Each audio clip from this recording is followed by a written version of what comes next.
C'est remonté, hein. Voilà, voilà. Bon, les vitesses, elles passent, hein. Bon. Voilà. 1, 2, 3, 4, je viens de toutes les faire, là. Enfin, bon, bref, voilà. Un peu la merde, quand même, hein, parce qu'il faut jongler, je me rappelais plus, mais... Il faut jongler la marche arrière, il faut la refoutre, retrouver le point mort. Elle, la cinquième, il a fallu que je la relève complètement parce que elle était enclenchée. Elle, le point mort, et seulement après, ça passe. Je pense qu'il faut... Voilà, il fallait juste que je reprenne le coup. Bon, j'ai pas remis le différentiel parce que...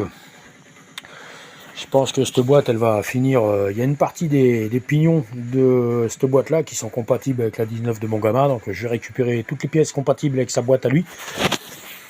Bon, 50 € la boîte. Rien que le pignon de 3e, 4e synchro et les baladeurs, j'ai gagné mon argent. Tout ce qui est fourchette et tout, c'est bon.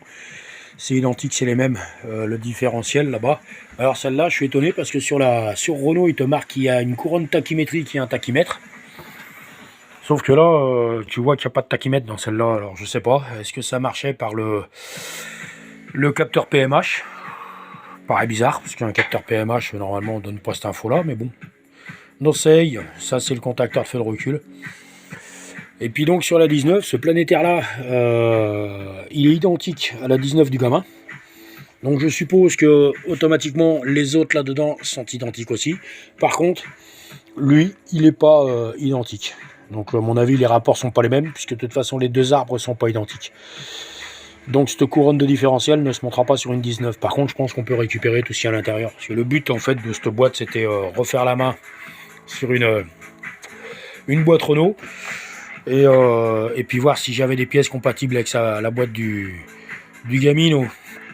Donc je pense que toutes les pièces que je vais pas récupérer, je vais rechoper les références Renault et je vais les foutre sur le bon coin. Voilà, les synchros première, deuxième.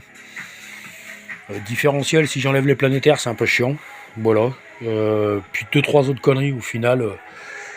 Bon, même si j'arrive à refourguer le synchro de première, deuxième pour 50 €, ce sera le prix de la boîte.